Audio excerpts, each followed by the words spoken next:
Oh, so fun. Oh, so fun.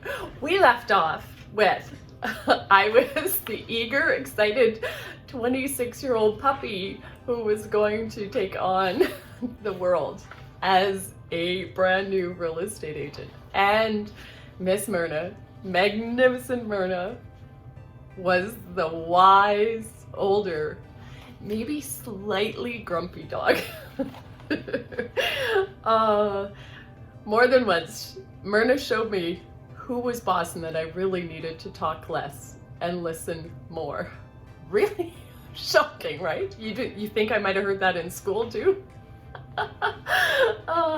Myrna left that office and opened her own real estate office called Northern Homes, where she worked hard, so hard for the next 10 years, 10 plus years.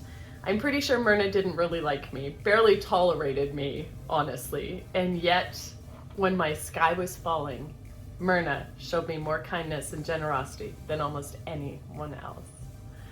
As a matter of fact, the other broker owner in town, oh, Sandy, made me a pretty despicable offer and wanted me to sign a non-compete. So nice try, nice try.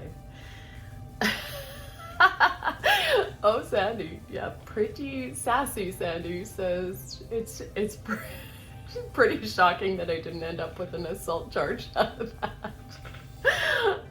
Myrna, on the other hand, offered to hold my license and pay me 50% of any listing or deal that I referred to her.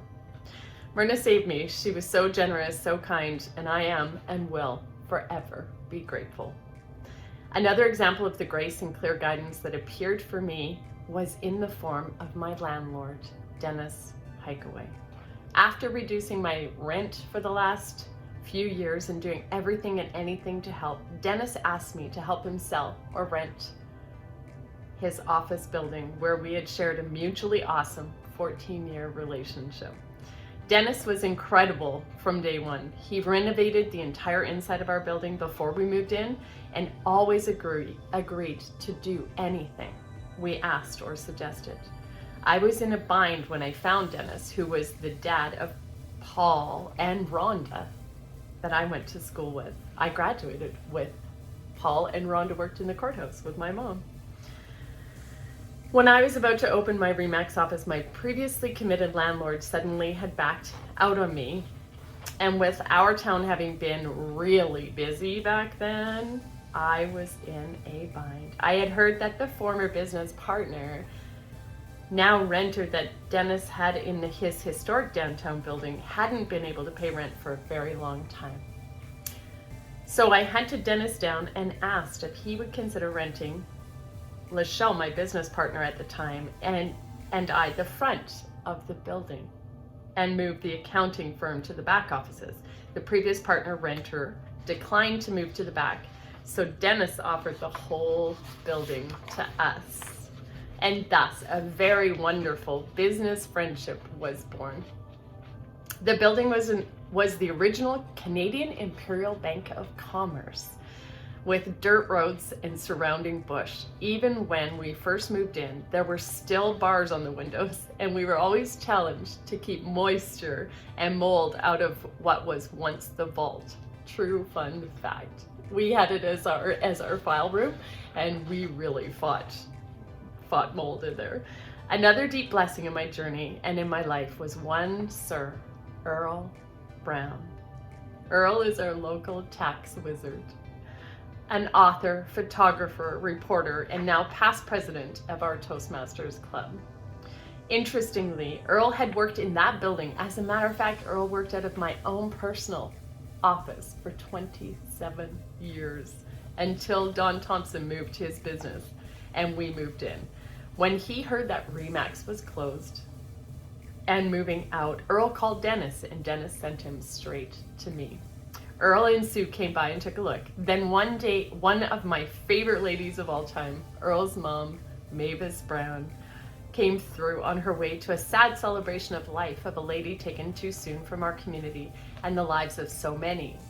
Mavis was not impressed that day. And if you know Mavis, Mavis is a very connected, very spiritual, very amazing lady. But she was not impressed, and it was like, really? Earl seemed pretty discouraged, but we stayed on Mom, and those beautiful goddess angels brought her back to look again on a brighter day. And wouldn't you know it, boom, sold. Here's what these two incredible men brought me to tears of gratitude and prayers of thanks to this wow universe. Uh-oh. I was crying writing this. I'm crying right now recalling the moments of insane kindness that took place over the following days, weeks, and months. I will forever treasure Dennis and Earl for being instrumental in helping me keep some semblance of dignity and honor, as that final commission allowed me to pay all actual humans, not corporations, that I or our RE/MAX Best Results Realty owed money to, including prepaying and our accountant, to file our final tax return when necessary. It felt good for sure to know that although humiliated, ashamed, embarrassed, and mortified, geez, you think I need a few more words to describe the moments? Humiliated, ashamed, embarrassed, and mortified. I had my honor and some dignity left for sure. Barb and Angie finished up all of the horrific paperwork that came with our fateful closing of the office. We were leaving most of the furnishings and belonging for Earl and Mavis. Oh, look.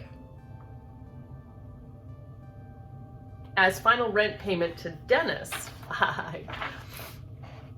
So there wasn't a lot to move once files were shredded and we had our personal stuff. Angie and Barb left and I finished up washing windows and baseboards. I backed out the front door and locked it one final time. I thought I would collapse with grief. But to my surprise, I was okay. I was thrilled for Earl, grateful for so much love and support in my life. I figured, wow, I'm actually going to be okay. Wrong again. Seatbelt, Sandy. This ride is about to get really rough.